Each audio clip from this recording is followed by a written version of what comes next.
आरिफ हमीद भट्टी साहब, बज़ाहिरन तो लगता यह है कि जो नंबर्स गेम है वो हुकूमत ठीक कर रही है, लेकिन नंबर्स गेम ठीक करने की ज़ाहिर है हुकूमत को एक कीमत देनी पड़ेगी। जो टैक्स एक्सेम्पशंस दी थी वापस देनी पड़ेंगी। पेट्रोल के ऊपर पेट्रोलियम लेवल डेवलपी हमारी समझ आती है कि पेट्रोलियम डेवलपमेंट लेवी जो पहले जिसकी हद 30 रुपए पर लीटर थी वो 50 रुपए तक चली जाएगी। तो आप समझते हैं कि क्या ये जो इकोनॉमिक ब्रीदिंग मिल रही है शहबाज शरीफ साहब की हुकूमत को, इससे इनको एक पोलिटिकल स्पेस भी मिल पाएगी? बिस्मिल्लाहिर्रहमानिर्रहीम। डॉक्टर साहब, नहायत अदब एहतराम से आप जैसे साहिब इल्म से इख्तलाफ नहीं करना चाहिए। हुकूमत नंबर गेम पूरी कर ही नहीं रही, ना वो नंबर पूरी गेम हो सकती है।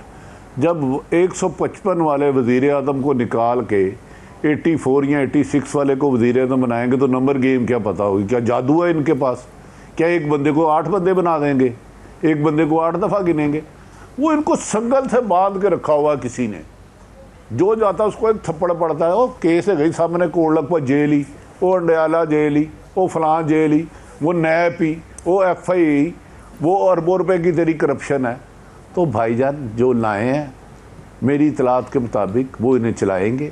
इस हुकूमत को IMF पैसे देने के लिए राज़ी नहीं थी। उन्होंने कहा था कि आपका पता ही नहीं कब तक रहना है। ना ये हुकूमत अपनी मर्ज़ी से आई ना जाएगी। वादियुल नज़र में महंगाई मज़ीद होगी। डॉक्टर अशफाक हसन साहब थे, वो कहते 30 तारीख को गालबन इन्होंने फिर 30 रुपये पेट्रोल बढ़ाना है। लेवी की मद में आपने हर महीने बिजली की कीमत में 5 रुपये इजाफा करना है। हुक्मरानों की मुश्किलात ज़रूर कम हुई हैं, लेकिन अगर आप ये कहें कि अवाम की मुश्किलात कम होती नज़र आती है, अच्छी बात है। आज कम से कम थोड़ा सा डॉलर नीचे आया, वरना हमारे हुक्मरान कहते थे आपको पता है 1 रुपये डॉलर में इजाफा हो तो कितने खरब कर्जा बन जाता है। 187 से आप 215 पे ले गए भाई। खुदा का खौफ करें डॉक्टर साहब, छोड़ें ना। मेरे आपके टॉक शो से कुमन नहीं जानी। जेडे साई ने ना बड़े तगड़े ने, जब उनसे बन जाएगी तो उड़ा देंगे, बना बनी तो आ जाएंगे। ये गोरख धंधा है सारा। अच्छा, माशी लफ्जों का। अच्छा, एक इशू न्याजी साहब, अस्सलाम न्याजी साहब, आपने मुझे ज्वाइन कर लिया है। हफीजुल्लाह न्याजी साहब ने भी हमें ज्वाइन कर लिया। हफीजुल्लाह न्याजी साहब, हमारे कानों में मसलसल की खबर मिल रही है और अब तो एक टेलीविज़न प्रोग्राम में मैंने ये डिस्कशन होती भी देखी कि इस वक्त जो अपोजिशन है, जो पहले तहरीक इंसाफ के लीडरान थे, एक से ज़्यादा को ये धमकी लगाई जा रही है कि अगर आपने बकवास करनी बंद ना की, असम्बलियों में वापस जाने की बात ना की, आपको खामोश होना पड़े, वरना आपकी वीडियोज़ जो है वो रिलीज कर दी जाएंगी। और मैं इमरान खान की तरफ इशारा नहीं कर रहा, उनकी सेकंड टियर लीडरशिप की तरफ इशारा कर रहा हूं। मेरा आप दीजिए भट्टी साहब, एक खास ज़ाहिर है कि डॉक्टर साहब मैं थोड़ा सा अपने भाई हफीजुल्लाह नियाज़ी का वजन तकसीम करूं। हफीजुल्लाह नियाज़ी सब बरतानिया दौर के हैं, इन्होंने सारी चीज़ें करीब से देखी है ना। ये नून लीग बना रही है ना PTI, फिर बना कौन रहा है? नियाज़ी साहब जरा थोड़ी सी रहनुमाई फरमा दे, हम तो आपको देख के थोड़ी सी हिम्मत पकड़ने की कोशिश करेंगे। आपको पता है कि इशफाक अहमद खान ने किसी पैराए में कहा था मुशर्रफ साहब को कि जी वो आपके डर की वजह से। उसने कहा मेरे से डर की वजह से मैंने क्या किया? मैं तो आपका प्रोग्राम बड़े शौक से खुद देखता हूँ, मेरी वालदा देखती है, बीवी देखती है, तो मेरे डर की वजह से वो प्रोग्राम मॉडिफाई कर दिया या ये किया। तो इशफाक अहमद खान मरूफन ने फरमाया कि जनरल मुशर्रफ साहब को कि ये उनकी खुद मैंने सुना, कहते नहीं आपने मुझे नहीं डराया, लेकिन हजूर डरना तो मेरा हक है, ये तो मुझसे ना छीने।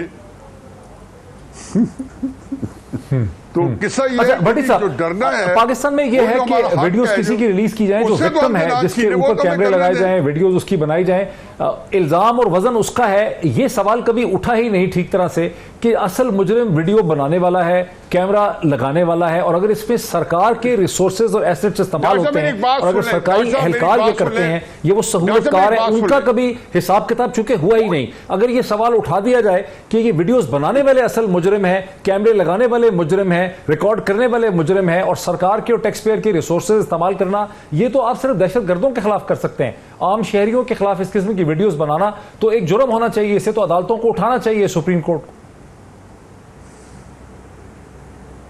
डॉक्टर साहब, अगर मुझसे पूछा आपने? जी भट्टी साहब, या अपना आरिफ साहब से, आरिफ हमीद भट्टी साहब से। जी भट्टी साहब। अच्छा, मैं बदकिस्मती है डॉक्टर साहब, इस मुल्क में तमाम अदारे अपनी आईनी हदूद से तजावज़ करते हैं। जिस दिन पाकिस्तान, कोई भी दुनिया की करप्शन गैर आईनी काम जब तक सरकारी इदारे हैं उनकी सरपरस्ती के बगैर नहीं हो सकता। चोर को पकड़ने के लिए कानून है, पाकिस्तान में ऊंचा बोलने की भी सज़ा है। ये ब्लैकमेल करके, जाली वीडियो बना के, जाली ऑडियो बना के ये वो काम करते हैं जिनके अंदर कोई चोर हो, डाकुआ हो, जिन्हें अपना खौफ हो, जिन्होंने आपको तंग करना हो। बदकिस्मती है, हम बुरे की माँ को नहीं मारते, बुराई के खिलाफ पीछे पड़ते हैं।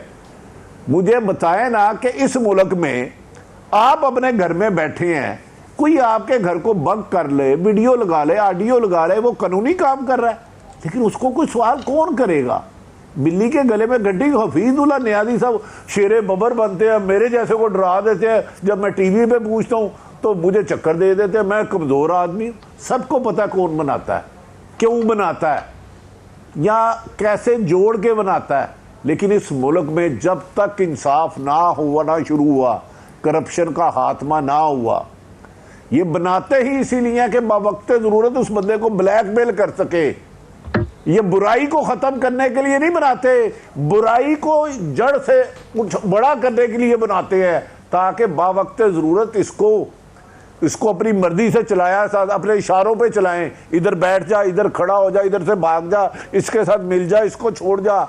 जिसकी बुनियाद झूठ, फराड, फ्रेब, जालसाजी हो, उन्हें टैक्स पेयर के पैसों से तनख्वाह नहीं लेनी चाहिए, उन्हें चोरी डाके के काम करने चाहिए। ये टीटीपी के साथ जो है, और दरमियान में जो खबर छपी मैंने देखी, उसमें ये लिखा है कि इवन अफगान तालिबान टीटीपी की मदद कर रहे हैं। आपके पास क्या अंडरस्टैंडिंग है कि किस किस्म के मुज़ाकरात होंगे, क्या इसका नतीजा निकल सकेगा?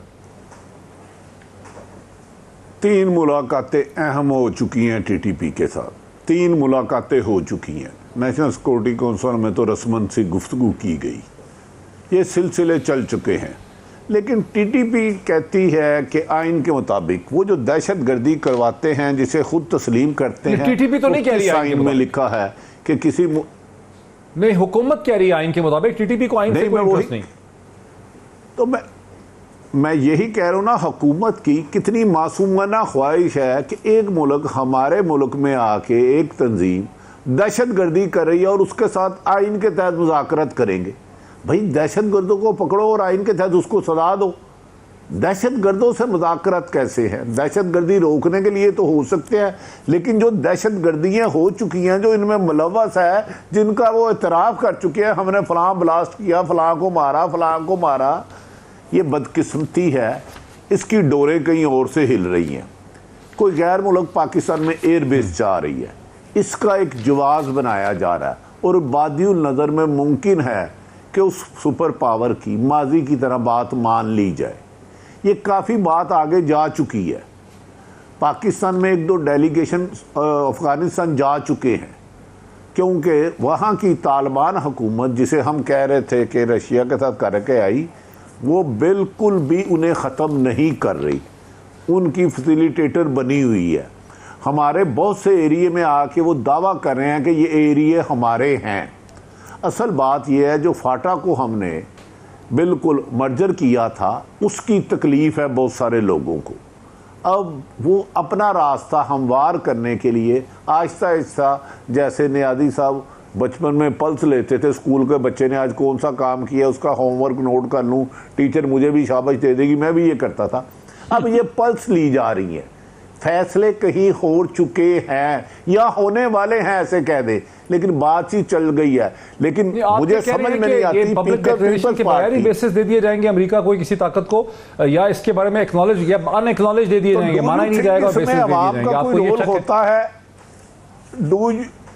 हाँ, शक है, शक जिसकी बातें भी, सरगर्मियां बहुत ज्यादा हो रही हैं, और अवाम बेचारी तो इसकी मासूम है, अवाम का कोई तअल्लुक नहीं। और मुझे हैरत है कि आसफ अली जरदारी खुल के इसका बिल्कुल वॉकआउट क्यों नहीं कर रहे, क्यों धीमे लहजे में बात कर रहे हैं। बिलावल भुट्टो के माजी में टीटीपी के बारे में बहुत ज़्यादा वादिया पॉलिसी है, अब अचानक क्यों तब्दील हुई?